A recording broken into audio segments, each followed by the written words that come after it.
Hi everybody, I'm Flare Pros, and in this video I wanted to talk about lines. You need them to draw characters, you need them to draw expressions, you need them to draw buildings, just anything. You need lines, right? At least some sort of drawing fundamentals.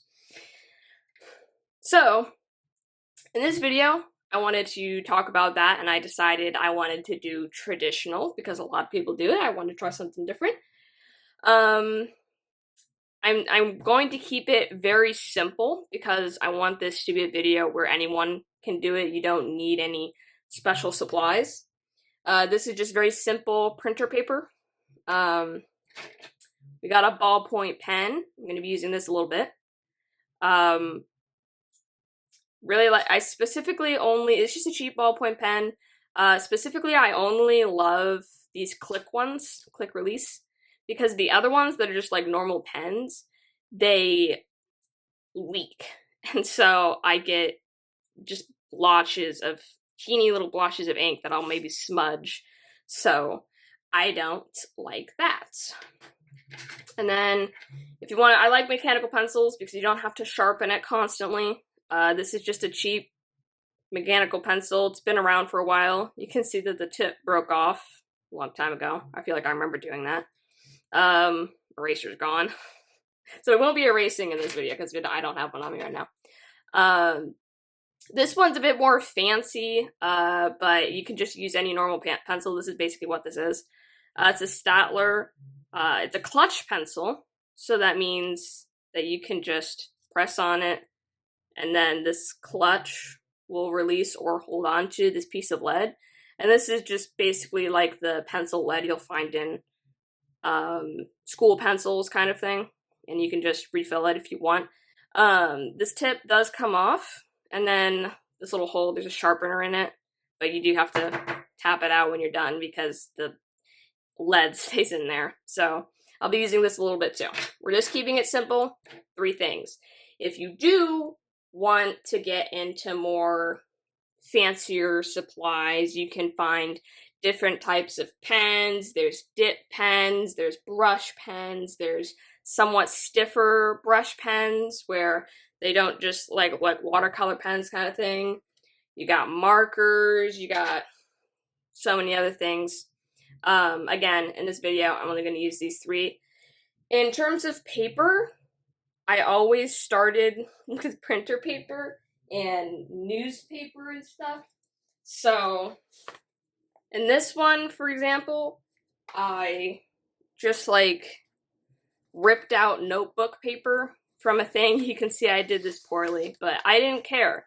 I just wanted the paper, and then I'd staple it together, and then I'd build it up. I have a whole box that's just, I don't know, maybe 10 or more pounds of just loose leaf paper.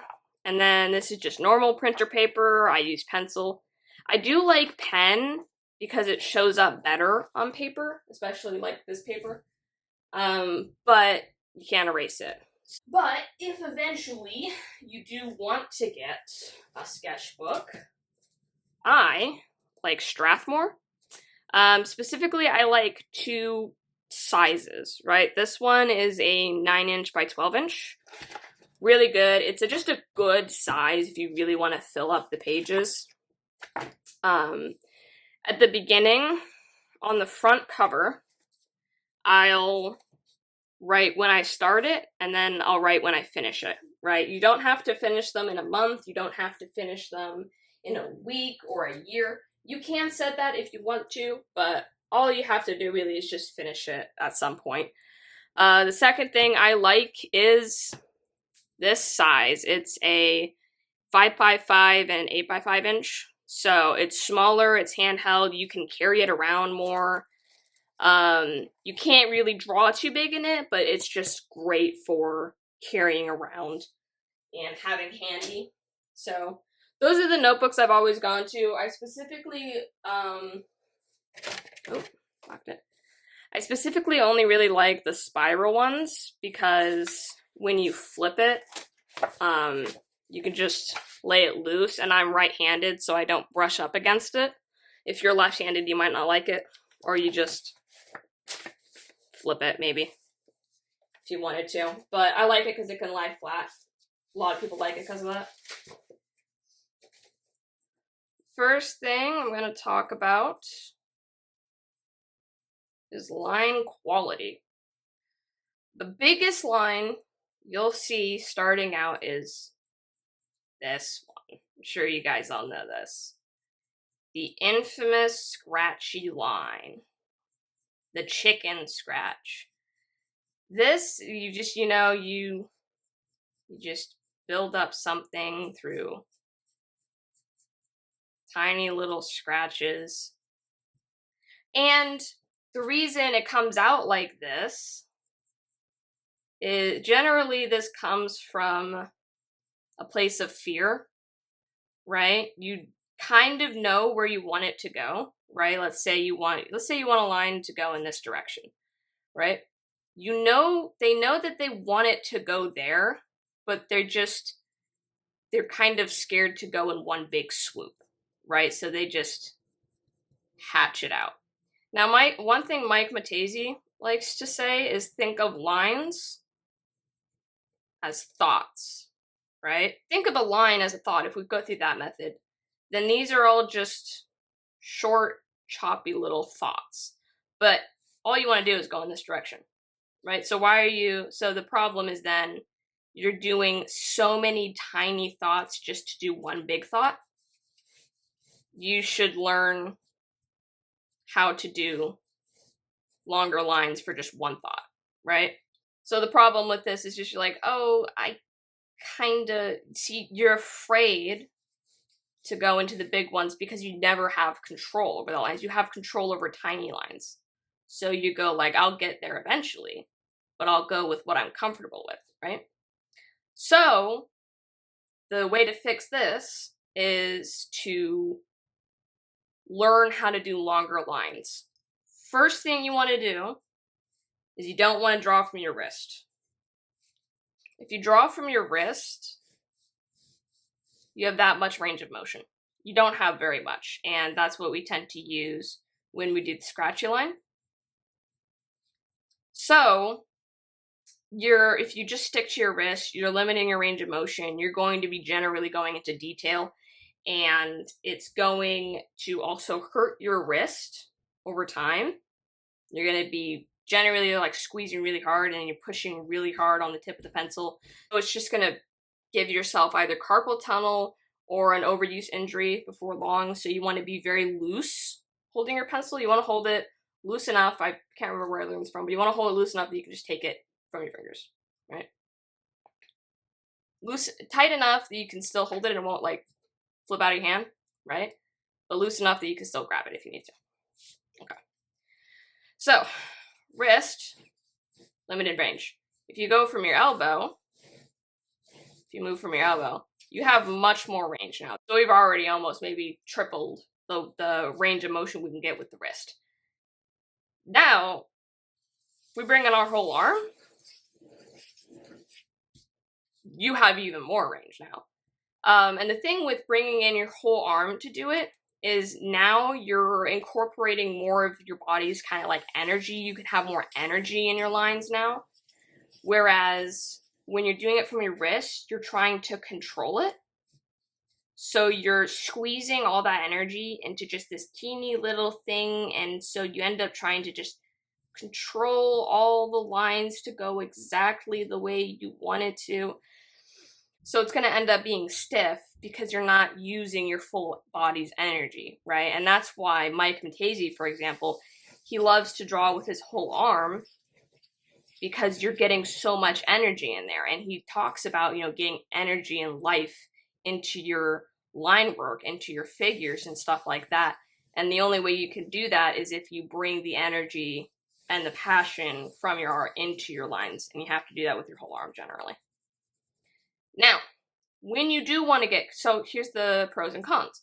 The arm, if you use your whole arm, you're very loose, very gestural, energy, but it can be a bit maybe too loose, depending on how much control you have over it. Your elbow is a bit tighter. You can now go into maybe just a bit more details. All right, and then a bit tighter. And then you save your wrist and your fingers for most detail, right?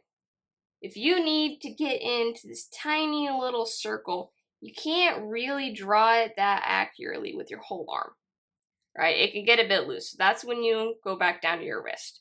But you don't want to use your wrist all the time. So, if you want more energy into your line, if you want to get big swoops, you got to use your arm. The other thing that makes these lines not look that great is because they have an abrupt end and an abrupt start. And this just makes it jagged. So when you get a line like this, it's like your brain is just lagging across the thing instead of going in one swoop motion. Your brain now knows that, oh, this is where you want to go. With this one, it's like getting there, but you're gonna kind of lag your way down it, and your brain doesn't like that. It wants to be, it wants to be clear. That's all you're doing. You're just making this thought clearer. So another thing, while these choppy lines can work, if they are paired next to each other, they're jagged, right? So if you want them to flow into each other, we use something called the tapered line. This is when you just ease in. You don't press too hard at the start. You don't go in fighting, right? You just gently ease in and then you ease off the paper.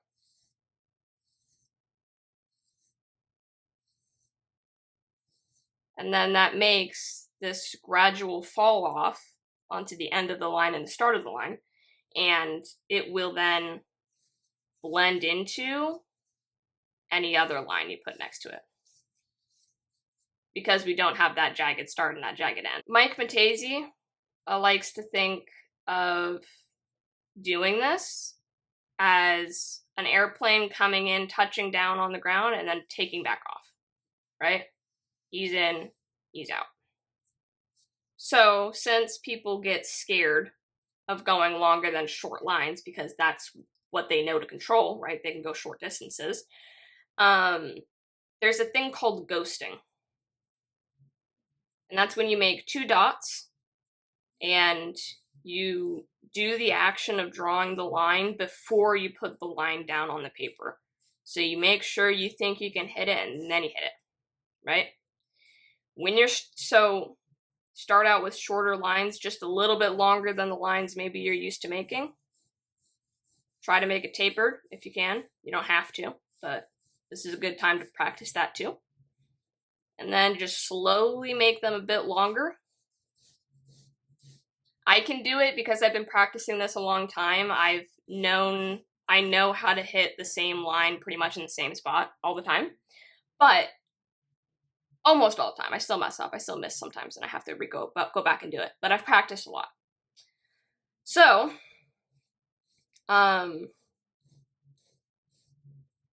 over time, you'll give yourself that ability to go longer distances.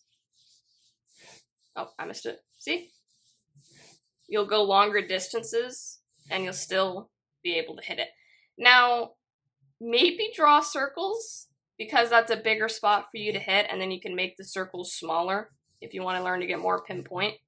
But like when I was starting with circles, I could never hit the dots, and I would get frustrated. So, also, you don't just have to go in these directions specifically. This is also a good time to practice arcs.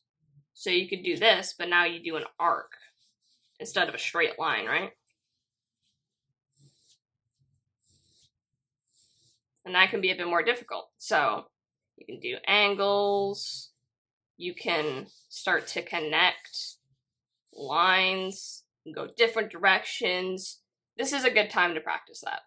This will give you more control over your lines in the long run, instead of just scratching your way to this one thought. Just do the one thought, right? Make it clear. Now I'm going to switch to this one, because in this one, we're going to be now talking about line weight. Line weight might be what you're thinking of. The thicker and the heavier the line is, the more weight it has to it, right? And the more weight it has to it, the more your attention gets brought to it. So there's a couple different reasons you want to use line weight or line thickness. There's a couple different methods of calling it. But for this, I want to talk about different ways to hold your pencil. So this is the tripod grip, you know, it's just the way you normally hold the pencil. It can be good sometimes, but for drawing, a lot of the time, other artists, more experienced artists, will recommend an overhand grip. And this is basically you just hold it like you just open your hand, flop it, and you hold like that, right? You kind of use your index as the pointer, but mostly what you do with this is you use it on its side. And with a pencil that's not a mechanical pencil, because these pencil leads are too small and too thin, so they'll snap way too easily if you put any, oh, or you just throw it off that side. They'll snap, right? These are thicker, normal pencils, generally, they're thicker. So you can use this to use the side of the pencil and then shade in a spot quicker. Then you can kind of arc it up and then go into thinner lines if you want. And then you can just like alternate bringing it closer to its side for shading or angle it up for more detail, right? It can still be hard to get used to. It was for me. But yeah, so I'm going to be using the overhand grip for the line weight stuff. For a thick line like this, right? Here's the thing, a cool thing I learned about lines. So when it's thick like this and it's fully filled in, it kind of looks like an iron bar, right? It's very heavy. It's got structure to it. If you want the same thickness of this, but you don't want it to be as heavy, you can either one, make it not as like black, you can gray it down, or you can just draw two lines parallel to each other, because now we have that width, but we don't have the filling, essentially. So it's just airy, and it has that width we want, but it's flowy, and you can have kind of like a lot of, I don't know, for some reason I have like more kind of a life into it. It's more flowy, it's more airy, and I like that. About line weight is you can use it to describe actual weight, right? So let's say that there's this hammock or something, and there's this big weight in here. If you thicken the line at the bottom, now you go, wow, something's really pushing down on this, right? Whereas if you do this with a thin, delicate line, yeah, the line is bending, so something's got to be pushing down on it, but you don't have that much weight to go like something's really pushing down on it, right? Like if you think of this as an iron bar, something's really pushing to bend that iron bar. So it's got to have a lot of weight to it. If you want to show the bend, want to have a bit more of that width, you can just do this line. So it's a bit more flowy, but you still have that thickness about it. So it's not a spider web kind of line. It's a thick line, but it's just not as heavy, right? Line weight can be used to show, again, actual weight, like I just discussed there. It can push something forward in space, so show perspective. And we can also use it to demonstrate kind of like the shadow side of an object. Generally, we have the shadow side be where the thicker line weight are, and then the thinner lines be where the light is coming from. And this kind of comes from if you have the light side on something and it gets kind of like overexposed by the camera, over time the edges will start to bleed out and it'll just fade into where the light is. So you can make the lines light and even just completely disappear and bleed into the light zone, right? Kind of like a sparkle, if that makes sense. All right. So when it comes to putting something forward in the space, having thicker line weight to push it forward, Thomas Chamberlain Keane has an entire video about this, which I really recommend you go watch. But the way he talks about it is really cool. So, little perspective thing here. When you have something go back in space, it gets smaller, diminution, all that. So, the way he describes it is if you have a thick line go back in space, that line's going to get thicker. Now, when using it to describe shadows, I kind of like to think of it as like the plane on a box, right? If we have a light coming from here, this side is going to be lit and the top plane isn't. And then this kind of looks like one thick line. And from the distance, when you look at something from the distance, it can tend to just kind of look like a thick line depending on the perspective of something. If that makes sense. Another thing, you don't have to use line weight to show like actual weight. You can use it to show like pressure, right? So this is something called the leading edge. Mike Matesi talks about this because he used to be an animator at Disney. You start in thin, right? Use that tapered line, and then you press harder right where this apex is. The apex is the point in an object where it's bending the most in a certain direction. Real quick, let me just talk about leading edge. I got distracted there. So leading edge is an animation principle where the edge of some object is being led in another direction. So if we want to push this ball this way, we'll have to push on this edge of the ball to get it there, right? So this part right here is the edge that is leading that action. So it's the leading edge. So what he'll do is he'll make the line thicker where there's a lot of pressure there. And again, if you want to make the apex have a little less pressure to it, you can just not make that line as thick or as dark. You can bend the line a little less, add a little less darkness to it so it has less pressure. This is like intense, right? I also want to talk about T overlaps. This also helps showing something in space, and I'm using it to talk about thicker line weights. So where some objects overlap in space, right here and here, it often forms a T, right? So if we look at this, it looks like a T. So people tend to thicken the line right around there instead of making this whole border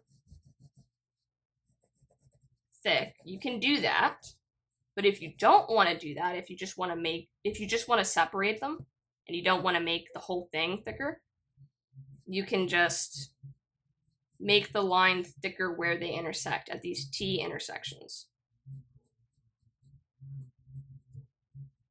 And then you separate it. So I'm just gonna take like little, let's make like a little robot or something. And then try to show like line weight through it. So let's say that the line is coming from here, right? Well, we can put it at the bottom of these pegs. We can make the lines a bit, we can make the lines a bit thicker there because that's where the shadows would be. We can also make it a bit thicker on this underside.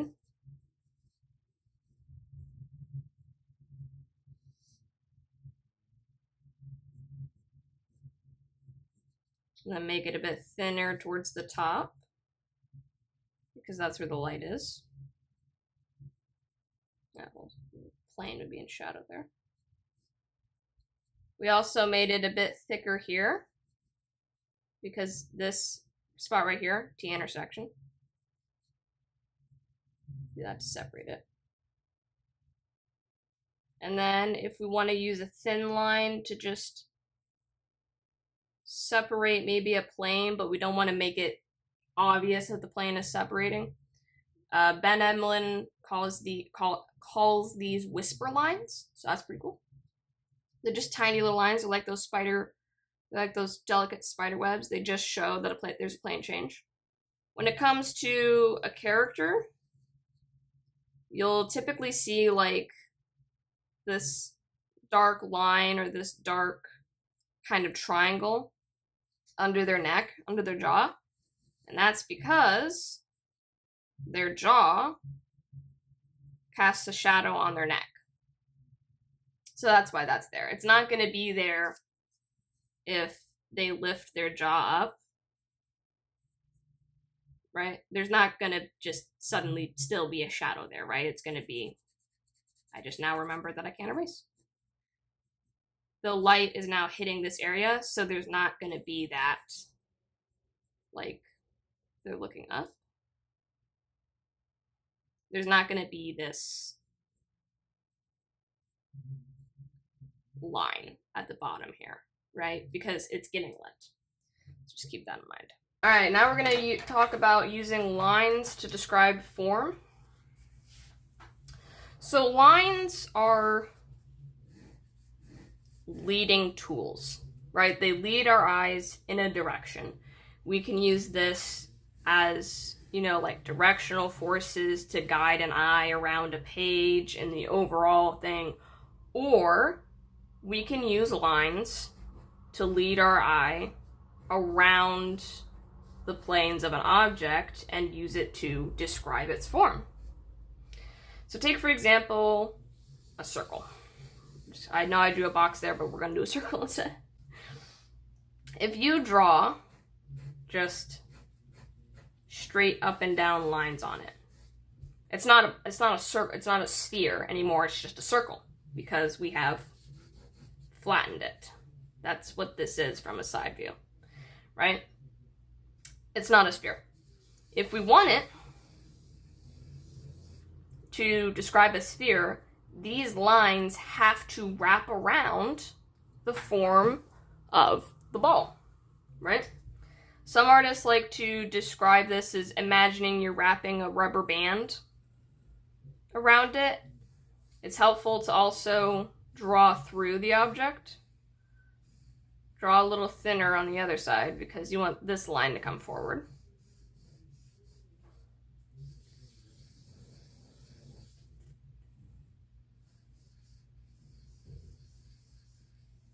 And then we get some three-dimensionality there. It's like, for example, if you imagined this grid as a blanket, right?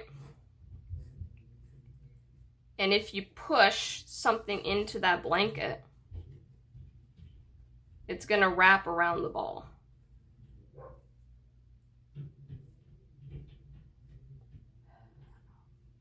It's going to wrap around the ball, right?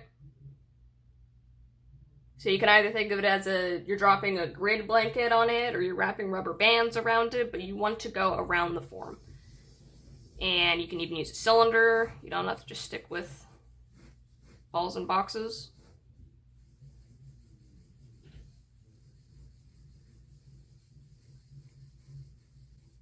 Make sure when you're doing the wrapping line, here's a common problem that'll happen, is when they're wrapping it, they make it kind of flat towards the side. You have to make sure that you really wrap it around this corner. Right? See, this one is just kind of turning into a straight line towards this part, but this one's continuing to wrap around it, if you get what I mean with that. When it comes with squares or anything with sharp transitions, they are straight lines. Right? The rubber band wouldn't go softly around it. It would just sharply curve to the next plane change. If you wanted to like shade around a sphere instead of just going maybe like this, which is just a series of kind of straight lines, and it can look kind of flat on it. You just shade with lines going around it, right? You can sculpt the object through the curved wrapping lines. And that can look better, right? But this is not saying that if you want to draw something, you have to stick with this, right? Wrapping lines to describe form are a tool to help you understand the three-dimensionality of a thing, but you don't have to do that, right? There aren't any rules in art, just art tools. I made a whole video about that. So say you want to draw a face. You can just follow the edges of the planes. You can make the lines like wrap around the forehead, go down into the eye sockets, come back up and around the cheekbones, and then like back down the face to show the roundness of the face. You can have it go across the three planes of the nose, and that will give it three-dimensionality. Don't get me wrong. But what if you don't want three-dimensionality? What if, say, you just want an effect? You remember how I mentioned, oh, here's too big. It's fine though. We can go for an effect. I told you earlier that lines are just leading lines, right? They can lead you around a form or they can lead you in a direction. So let's say we just want this basic direction to be downwards, right? We don't do lines in any other direction. All the shadow shapes and the halftones or whatever are just pointing downwards.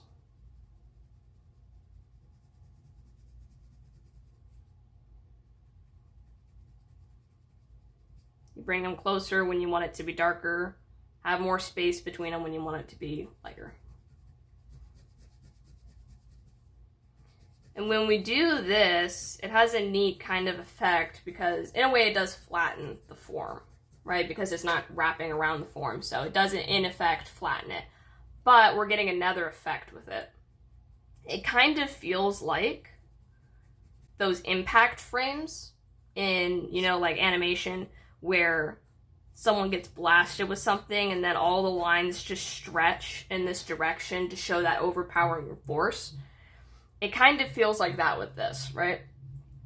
That whatever energy, whatever light is looking at him from above, it's like so powerful that it's overcoming the lines to follow a direction, and it's forcing the lines downward, right? It's breaking physics, I guess, in a way.